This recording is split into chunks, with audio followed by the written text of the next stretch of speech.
Hi friends, அஸ்ஸலாமு அலைக்கும். இன்றைக்கி நம்ம சேனலில் நைட் ரொட்டீன் தான் பார்க்க போகிறோம். நைட் பார்த்திங்கன்னா என்ன சமைக்க போகிறேன் அப்படிங்கிறத இந்த வீடியோவில் வந்து காமிக்க போகிறேன். சடனாக தான் வந்து பார்த்திங்கன்னா வீடியோ எடுக்க ஸ்டார்ட் பண்ணியிருந்தேன். சரி, வீடியோவில் போகணுன்னு தோணுச்சு. மதியம் வந்து பார்த்திங்கன்னா காலையில் திக்கடி செஞ்சுருந்தேன். எங்கள் குப்பிலாம் வந்திருந்தாங்கன்னு சொல்லிட்டு அதே மதியம் வந்து சாப்பிட்டுட்டோம். சோறு சாப்பிடாம இருந்தால் நமக்கு ஒரு செட்டாகவே ஆகாது. மதியம் வந்து பார்த்திங்கன்னா பசிக்கவே இல்லை. வெயில் டைம் அப்படிங்கிறனால ரொம்ப பசி எடுக்க மாட்டேங்குது. சாப்பாடு செஞ்சாலும் பார்த்திங்கன்னா மிஞ்சி தான் போகுது. சரி, அதனால் சாப்பாடு வேணாம் அப்படின்னு சொல்லிட்டு டிஃபனே வந்து மதியம் சாப்பிட்டுட்டோம். நைட் சோறு சாப்பிடணும் போல் இருந்துச்சுன்னு சொல்லிட்டு சரி கொஞ்சமாக சோறு ஆக்கிக்கலாம் அப்படின்ட்டு சட்னி அரைச்ச முன்னாடி யோசனை வந்தது. தோசை சட்னி தான் பிளான் பண்ணி வச்சுருந்தோம். திடீர்னு பார்த்தா என் பொண்ணு வந்து காலையில் பழைய சோறு வேணும், சோறு ஆக்கி கொடுங்க அப்படின்னு சொல்லி கேட்டிருந்தா. சரி, நமக்கு சோறு சாப்பிடணும் போல் இருக்கே அப்படின்னு சொல்லிட்டு நானும் பார்த்திங்கன்னா அரிசி ஊற வச்சுட்டேன். சரி, சாப்பாடும் சாப்பிட்ட மாதிரி இருக்கும், காலையில் பழைய சோறும் சாப்பிட்ட மாதிரி இருக்கும் அப்படின்னு சொல்லிட்டு அதுக்கப்புறம் பார்த்திங்கன்னா ஒரு ரெசிபி தான் உங்க கூட ஷேர் பண்ணலாம் அப்படின்ட்டு. இது வந்து பார்த்திங்கன்னா எங்கள் மாமா வந்து எனக்கு சொல்லி கொடுத்தாங்க. இந்த ரெசிபி பார்த்திங்கன்னா ரொம்ப சிம்பிளாக இருக்கும், ரொம்ப டேஸ்ட்டாக இருக்கும். சப்பாத்திக்கு, அதுக்கப்புறம் சாப்பாட்டுக்கு எல்லாத்துக்குமே ரொம்ப நல்லாயிருக்கும். இதுமாரி ஒரு தடவை செஞ்சு பாருங்கள். திரும்ப திரும்ப செஞ்சுட்டே இருப்பீங்க. அவ்வளோ டேஸ்ட்டாக இருக்கும். கத்திரிக்காய் எடுத்து போட்டு கழுவிட்டு அதுக்கப்புறம் கட் பண்ணலாம் அப்படின்னு சொல்லிட்டு பார்த்தா ரொம்ப மக்கர் பண்ணிடுச்சு. என்னோடய காய்கறி கட் பண்ணுற கத்தியை காணோம். என்னடா இது, இதுவும் நம்ம பேச்சை கேட்க மாட்டேங்குதே அப்படின்னு சொல்லிட்டு எப்படியோ ஒரு வழியாக கட் பண்ணி முடிச்சுட்டேன்.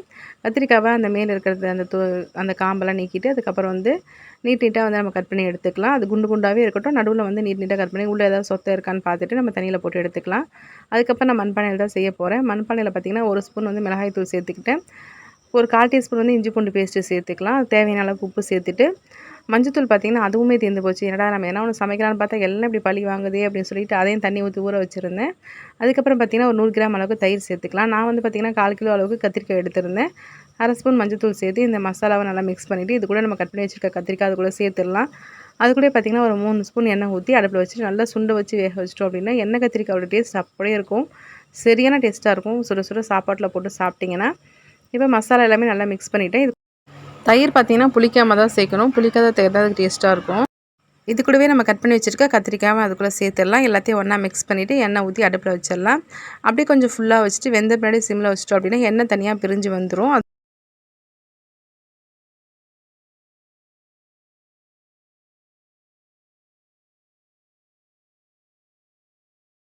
தயிர் கத்திரிக்காய் பார்த்திங்கன்னா சூப்பராக ரெடி ஆயிரும். இது வந்து பார்த்திங்கன்னா எங்கள் சின்ன மாமா தான் வந்து பாம்பேயில் இருந்தாங்க. அவங்க தான் வந்து பார்த்திங்கன்னா சொல்லி கொடுத்தாங்க. ஒரு தடவை வந்து ஊருக்கு வந்திருந்தாங்க. அப்போ தான் சொன்னாங்க, இது மாதிரி செஞ்சு பாரு, செம்ம டேஸ்ட்டாக இருக்கும் அப்படின்ட்டு. நான் அதுலேருந்து எப்போ பார்த்திங்கன்னா இந்த மாதிரி கத்திரிக்காய் ஏதாச்சும் சாப்பிட்ணும் போல் இருந்துச்சு, காரக்குழம்புலாம் வச்சோன்னா மிஞ்சி போயிடும், நமக்கு அப்போயே உடனே சாப்பிட்டு காலி பண்ணணும் அப்படின்னா இந்த மாதிரி செஞ்சுக்கலாம். சூப்பராக இருக்கும். தயிர் கூட பார்த்திங்கன்னா எல்லாம் ஊறின பின்னாடி கொஞ்சமாக ஒரு 10 நிமிஷம் ஊறினாவே போதும். அதுக்கப்புறம் தேவையான அளவுக்கு தண்ணி ஊற்றி வேக வச்சுக்கலாம். சோறு பார்த்திங்கன்னா ஒரு பக்கம் அடுப்பில் வச்சுருந்தேன். அதுவுமே விசில் வந்துருச்சு. கத்திரிக்காவும் ஒரு பக்கம் ரெடி பண்ணி வச்சுட்டேன். அதுவுமே அடுப்பில் கொதிச்சிட்ருக்கு. இதுக்கப்புறம் பார்த்திங்கன்னா சட்னி அரைச்சி வச்சுருக்கேன். அதை தாளித்து கொட்டிட்டு அதுக்கப்புறம் வந்து தோசை வந்து ஊற்றணும்.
அவசரமாக பார்த்திங்கன்னா சமைக்கலாம் அப்படின்னு சொல்லிட்டு எண்ணெய் கரண்டியில் வந்து நான் வந்து கடுகு, கருவேப்பிலை, எண்ணெய்லாம் ஊற்றி வச்சுருந்தேன். அதை மறந்துட்டு திருப்பி தோசைக்கல்லில் வந்து எண்ணெய் ஊற்றிட்டேன் தாளித்து கொட்டிடலான்ட்டு. அப்புறம் அதில் இருக்கிறத தூக்கி இந்த தோசைக்கல்லிலே போட்டு சட்னியும் தாளித்து கொட்டியாச்சு. தோசை ஊற்றி அம்மாக்குமே கொடுத்துட்டேன். அதுக்கப்புறம் பார்த்திங்கன்னா சாப்பாடு ரெடி ஆகிடுச்சு. சூடாக சாப்பாடை போட்டு அதுக்குள்ள ஒரு கத்திரிக்காய் வந்து நம்ம ரெடி பண்ணி வச்சுருந்ததை போட்டு நல்லா பரட்டி சாப்பிட்டோம் அப்படின்னா செம்மையாக இருக்கும். நைட் ரொட்டீன் பார்த்திங்கன்னா இந்த மாதிரி தான் இருந்துச்சு. தோசையும் பார்த்திங்கன்னா ஃபஸ்ட்டு தோசை ஊற்றினோடனே பழி வாங்கிடுச்சு. என்னடா இது எதுவுமே நம்ம பேச்சை கேட்க மாட்டேங்குதேன்னு சொல்லிட்டு நினச்சிட்டே இருந்தேன். அதுக்கப்புறம் பார்த்திங்கன்னா தோசை சலசலன்னு வந்துருச்சு.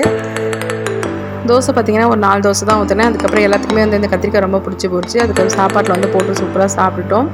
இந்த வீடியோ வந்து உங்களுக்கு பிடிக்கும்னு நினைக்கிறேன். பிடிச்சிருந்துச்சா லைக் பண்ணுங்கள், ஷேர் பண்ணுங்கள், கமெண்ட் பண்ணுங்கள், சப்ஸ்கிரைப் பண்ணுங்கள். Thank you friends.